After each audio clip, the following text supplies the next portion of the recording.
Okay. All right. All right. So I'll play the oud for a little bit first. Yeah, that would be very, very good.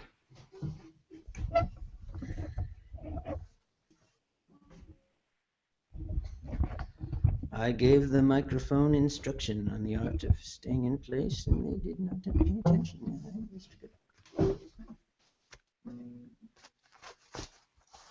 Get out of there. Sorry.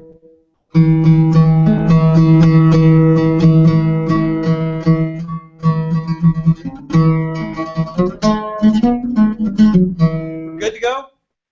Much better, yes. Thank you. Okay. Ça va très bien. Très bien. Noir, c'est noir. How does it go? Johnny Holiday cover there.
Wow, you were on fire.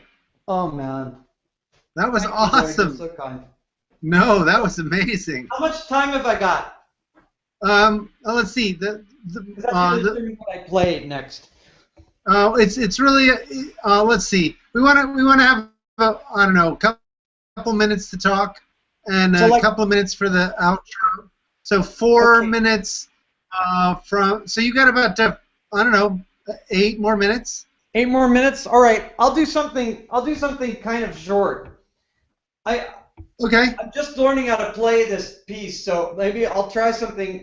It's kind of slow, and maybe I'll make some mistakes. So cool. All right. Hold on a minute. And it's in a tuning that I don't know very well. Oh, good.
Greg, you're one of the only people. I mean, it's not like performing something like that, which is so. It's really, I'm like working out while I'm doing it. I just. It's so cool of you to provide an opportunity for people to do something like this. That and to listen there. I mean, it's like that's why I thought.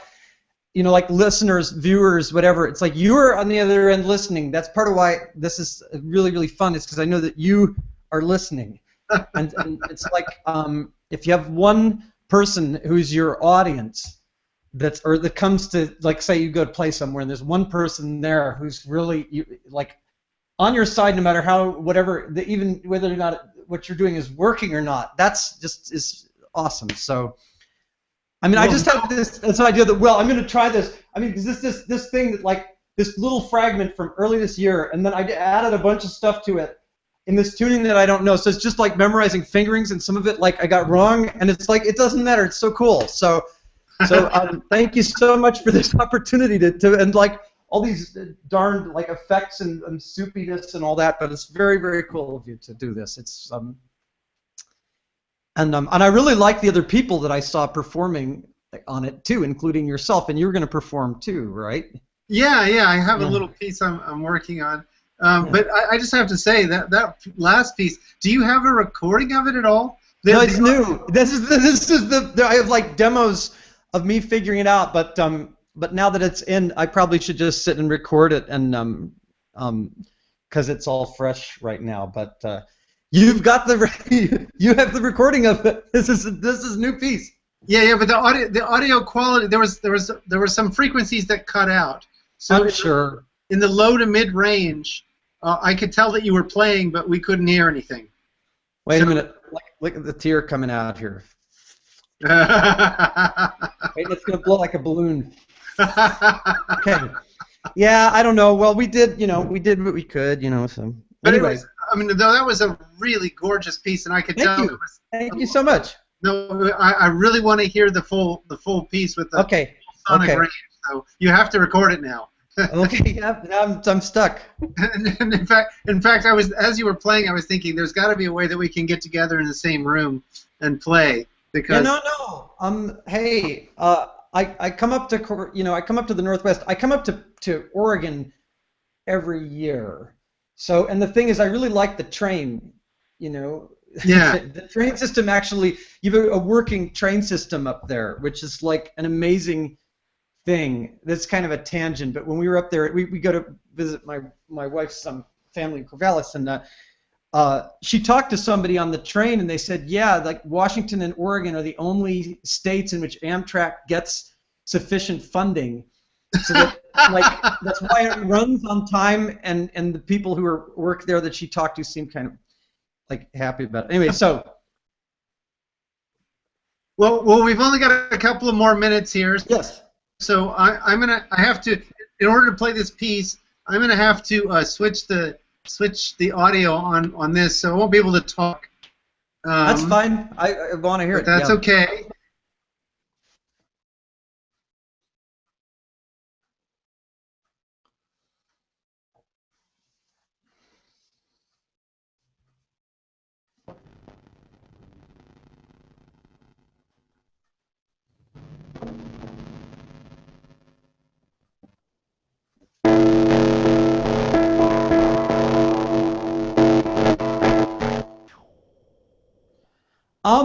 Are you playing it through an effect?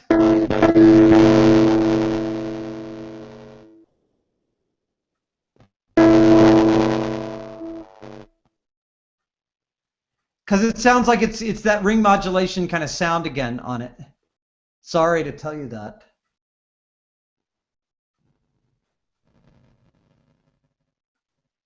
Do you want to try one more like hangout switch for this, or I don't know?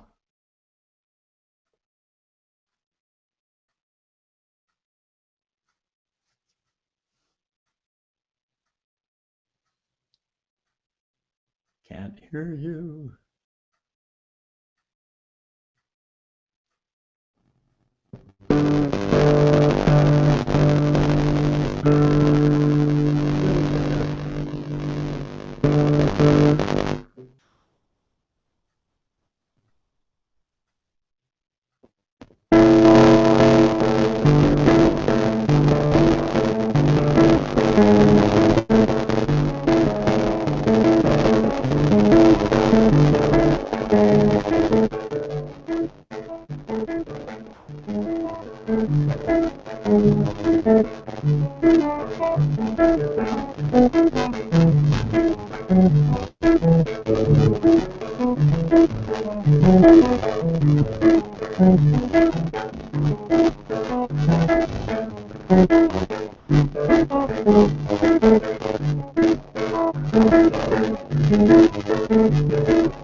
Ah! Woo! C'est bon. Ah. That's awesome. Can you hear me? Okay.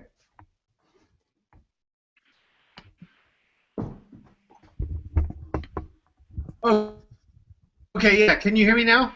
I can hear you. Can you hear me speaking? Yeah, we're probably getting to the we're digital interference stage of the Hangout session. But yeah, I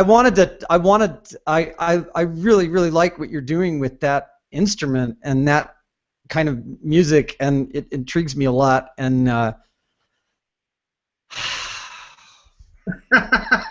well, you said you had a question before we go. You said you had a question about the Kelstone or about tapping. well, I do. But it's more on the level of like I don't know, just wanting to learn more about it and how you like start, using. I mean, I do some tapping with my right hand, but it's really rudimentary. And I'm just wondering, did you start out on because of course you went to GC. Did you start out on guitar and get into this, or did you start out as a keyboard player and get into this, or neither, or both, or what? Well, actually, it was really funny. I began guitar as a finger stylist. Oh, okay. So when I got into GC, it was like this major restriction, right? Yeah, it's like, yeah. I like to use all of these too. Right. And so, but I'd always been inspired by a lot of the tapping style guitars, especially Michael Hedges. And yeah. My friend Beth Quist, actually, who will be playing next Friday, was a good friend of Michael Hedges. What was the name? What was the name again? Beth Quist. Do you know Michael Gulazian? Have you ever heard of Michael Gulazian? He's a fingerstyle guitar player, Armenian-American guy, and he was a good friend of Michael Hedges too. And he, I don't know how much time we have, but his dad was an oud player, and I met him at the wake after his dad's funeral. His dad lived to be like over 100, and I was the only oud player in Tucson, and I didn't know about him. Otherwise, I would have wanted to meet him. But he gave me this crazy. All right, I'm gonna take this down just to show you this weird hybrid thing that I don't even know how to play, but it's like a Frankenstein.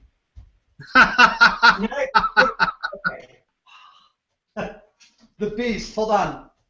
And the pickup doesn't work. But look. Oh my God. Look how the sympathetic strings are down here. I guess he attached some kind of like guitar like body and not body, the neck and the pegboard. Wow. Michael Hedges leads to your friend, my friend leads to this, like the connections. I don't know, man. I have a friend who's really enamored of this instrument, but I haven't really done that much with it. I'm very honored to have it, but it's anyway. Oh, it's wonderful. It's wonderful. so when I actually what got me into African drumming was I picked up a war guitar, and I realized, oh my God, I have no sense of rhythm, and there's all this rhythmic possibility. So I spent about 10 years working on the Guitarcraft side to get more precise, but also studied in Senegal and to get my sense of rhythm. You were in Senegal how long? So the first time was a month, and the second time was 2 weeks. Wow. I've always wanted to go there. You gotta go. My mom used to have a lot of friends from that area. But anyway, yeah, I have a lot more questions about the tapping and war guitar and all that stuff, but we can save that for. Yeah, we'll save it for next time. Talk music. Yeah. Thank you again for showing up on the Emerald City Music Night to close out. Thank you for the opportunity. It's a blast. It's an honor. Yeah. Yeah, and so Happy New Year, and Happy New Year's to all our other two viewers. And we'll. I'm sure we'll see you again. Okay, thank you, Greg. Salut. Good night. Ciao.